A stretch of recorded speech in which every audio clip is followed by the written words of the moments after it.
Supreme കോടതി വിധിയുടെ മറവിലാണ് സർക്കാർ വിശ്വാസികളെ പിണക്കിയത്.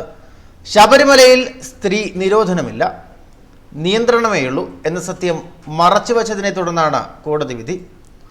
5 അംഗ ഭരണഘടനാ ബെഞ്ചിൽ മലയാളികളായ ജഡ്ജിമാർ ആരും ഉണ്ടാവില്ല. ശബരിമലയുടെ ആചാരങ്ങളെക്കുറിച്ച് ജഡ്ജിമാർക്ക് വ്യക്തമായ ചിത്രം നൽകാൻ ആരും ശ്രദ്ധിച്ചില്ല. സംസ്ഥാന സർക്കാരാകട്ടെ തെറ്റായ സത്യവാങ്മൂലം നൽകി. സ്ത്രീ പ്രവേശനം നൽകണമെന്നും ശബരിമലയിൽ ലിംഗവിവേചനം പാടില്ല എന്നുമുള്ള സുപ്രീം കോടതി ബെഞ്ചിൽ ഒരേ ഒരു വനിതാ ജഡ്ജി മാത്രമാണ് ഉണ്ടായിരുന്നത്. ജസ്റ്റിസ് ഇന്ദു മൽഹോത്ര ശബരിമലയിൽ സ്ത്രീ പ്രവേശന നിഷേധമില്ല എന്നും നിയന്ത്രണം മാത്രമേ ഉള്ളൂവെന്നും വ്യക്തമാക്കിയിരുന്നതാണ്. അത് ആചാരപരമാണെന്നും അവർ വാദിച്ചെങ്കിലും അതിനോട് മറ്റ് ജഡ്ജിമാർ വിയോജിപ്പ് പ്രകടിപ്പിക്കുകയായിരുന്നു.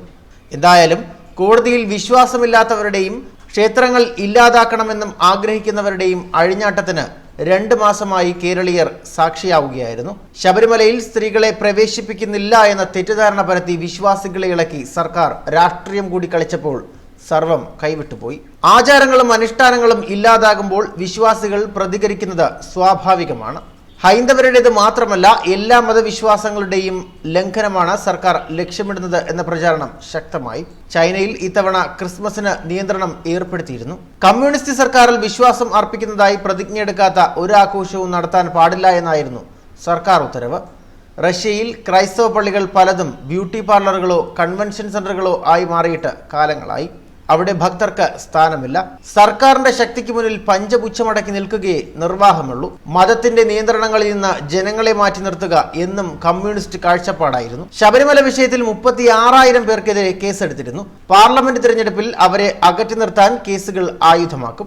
ഇത്രയും പേരെ അറസ്റ്റ് ചെയ്ത് ജാമ്യമില്ലാ വകുപ്പ് ചേർത്ത് അകത്താക്കി 3-4 മാസത്തേക്ക് പുറത്തിറങ്ങാൻ പറ്റാത്ത സാഹചര്യം സൃഷ്ടിക്കാൻ അണിയറയിൽ കൃത്യമായ നീക്കങ്ങളാണ് നടക്കുന്നത്. കമ്മ്യൂണിസ്റ്റുകാർ അടവ് നയമായി സ്വീകരിച്ച ജനാധിപത്യം നടപ്പിലാക്കുകയാണ് അവരുടെ ലക്ഷ്യം. ഈ ഉത്സവകാലത്ത് എന്തെല്ലാം നുണകളാണ് സർക്കാർ പറഞ്ഞുകൊണ്ടിരിക്കുന്നത്. യുവതികളെ പ്രവേശിപ്പിച്ചേ അടങ്ങൂ എന്ന വാശിയിലായിരുന്നു മുഖ്യമന്ത്രി പിണറായി വിജയൻ. യുവതികളെ തടയാൻ വരുന്നവരെ നേരിടാൻ എല്ലാ ശക്തിയും ഉപയോഗിച്ചു. ശബരിമലയിൽ യുവതികളായ വനിതാ പോലീസിനെ വിന്യസിക്കാനും തീരുമാനിച്ചു. കേരളത്തിലെ വനിതാ പോലീസുകാർ പോരെങ്കിൽ അന്യസംസ്ഥാനങ്ങളിൽ നിന്ന് കൊണ്ടുവരും എന്നും അറിയിച്ചിരുന്നു. പക്ഷേ സന്നിധാനത്ത് സേവനമനുഷ്ഠിക്കാൻ ഒരു യുവതി പോലീസുകാരിയും എത്തിയില്ല. നിശ്ചിത പ്രായം കഴിഞ്ഞ വനിതാ പോലീസുകാർ ആചാരലംഘനത്തിന് കൂട്ടുനിന്നതുമില്ല. DGPയുടെ നിർബന്ധപ്രകാരം യുവതികളെ വേഷപ്രശ്നരാക്കി മല കയറ്റാൻ ഏറെ അധ്വാനിച്ചു.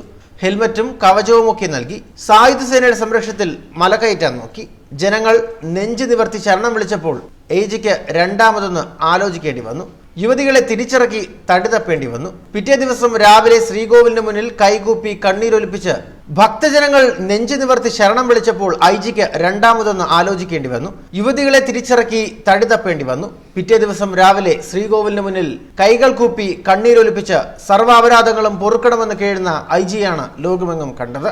2 പെൺകുട്ടികളെ ഊടുവഴികളിലൂടെ മല കയറ്റി കൊടിമരത്തിന്റെയും മറ്റും ചുറ്റും നിർത്തി ഫോട്ടോ എടുപ്പിച്ച് യുവതി പ്രവേശിച്ചെന്ന് പെരുമ്പറയും കൂട്ടി. ഇരുമുടിക്കെട്ടുമേന്തി 18-ാം പടി ചവിട്ടുന്ന ഒരു ചിത്രവും ഇതുവരെ പുറത്തു വന്നിട്ടില്ല. എന്നിട്ടും ഉളുപ്പില്ലാതെ ഞങ്ങൾ ഭക്തരെ കബളിപ്പിച്ചെന്ന് ആർത്തുല്ലസിക്കുന്നു.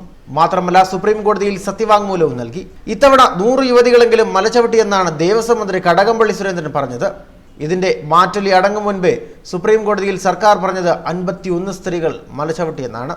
സുരക്ഷ ഉറപ്പുവരുത്തണമെന്നാവശ്യപ്പെട്ട് ബിന്ദുവും കനകദുർഗയും നൽകിയ ഹർജിയിലാണ് സുപ്രീം കോടതിയിൽ സർക്കാർ പട്ടിക നൽകിയത്. കൂടുതൽ പേരും ആന്ധ്രാപ്രദേശ്, തമിഴ്നാട് സംസ്ഥാനങ്ങളിൽ നിന്നുള്ളവരാണ്. പരമോന്നത നീതിപീഠമായ സുപ്രീം കോടതിയെ യുവതികളുടെ വ്യാജ പട്ടിക നൽകി കബളിപ്പിച്ചു. ശബരിമലയിൽ 51 യുവതികൾ കയറിയെന്ന് സ്ഥാപിക്കാൻ സുപ്രീം കോടതിയിൽ സമർപ്പിച്ച പട്ടികയൊക്കെ നുണകളായിരുന്നു. പട്ടികയിലുള്ളത് പുരുഷന്മാരും 50 വയസ്സിന് മുകളിൽ പ്രായമുള്ള സ്ത്രീകളുമാണ്. ഫോൺ നമ്പറുകൾ പലതും വ്യാജം. സർക്കാർ ഒളിപ്പിച്ചു കിടത്തുകയും ആ വിവരം മുഖ്യമന്ത്രി സ്ഥിരീകരിക്കുകയും ചെയ്ത പട്ടികയിൽ ബിന്ദു ഇല്ല. പട്ടികയിലെ 21-ാം നമ്പർ തമിഴ്നാട്, ചെന്നൈ, തുണ്ടാളം, നെഹ്റു എന്ന വിലാസത്തിൽ പരംജ്യോതി 48 വയസ്സ് എന്നതിന് നേരെയുള്ള ഫോൺ നമ്പറിൽ ബന്ധപ്പെട്ടപ്പോൾ പരംജ്യോതി എന്നത് പുരുഷനാണെന്ന് തെളിഞ്ഞു. 18-ാം നമ്പർ കാലാവധിയെ ഫോണിൽ ബന്ധപ്പെട്ടപ്പോൾ ലഭിച്ചത് ചെന്നൈ സ്വദേശിയായ ശങ്കർ എന്ന ടാക്സി ഡ്രൈവറെയാണ്. 35-ാം നമ്പർ തമിഴ്നാട് സ്വദേശി കല, 42-ാം നമ്പർ തമിഴ്നാട് സ്വദേശി ദൈവ സിംഗാമണി എന്നിവരും പുരുഷന്മാരാണെന്ന് തെളിഞ്ഞു. ആദ്യ പേരുകാരി പത്മാവതിക്ക് പട്ടികയിൽ 48 വയസ്സാണ്. എന്നാൽ തിരിച്ചറിയൽ കാർഡ് അനുസരിച്ച് അവർക്ക് പ്രായം 55. 39-ാം നമ്പറായി ചേർത്തിരിക്കുന്നത് പുഷ്പത്തെയാണ്.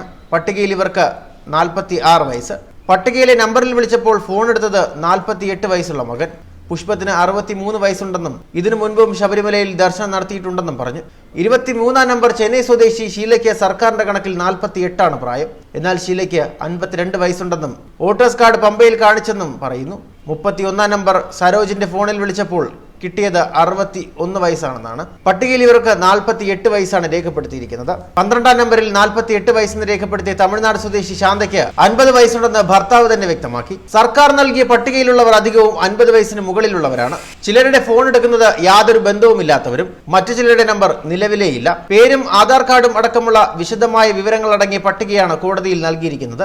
ചീഫ് ജസ്റ്റിസ് രഞ്ജൻ ഗൊഗോയ് അധ്യക്ഷനായ ബെഞ്ചാണ് ഹർജി പരിഗണിച്ചത്. പുനഃപരിശോധനാ ഹർജികൾ എന്ന് പരിഗണിക്കണമെന്ന കാര്യം ഇപ്പോഴും ഭരണഘടനാ ബെഞ്ച് വ്യക്തമാക്കിയിട്ടില്ല.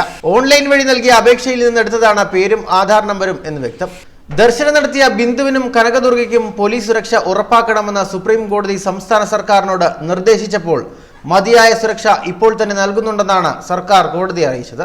ആ സംരക്ഷണം തുടരണമെന്ന് സർക്കാരിനോട് കോടതി നിർദ്ദേശിച്ചു.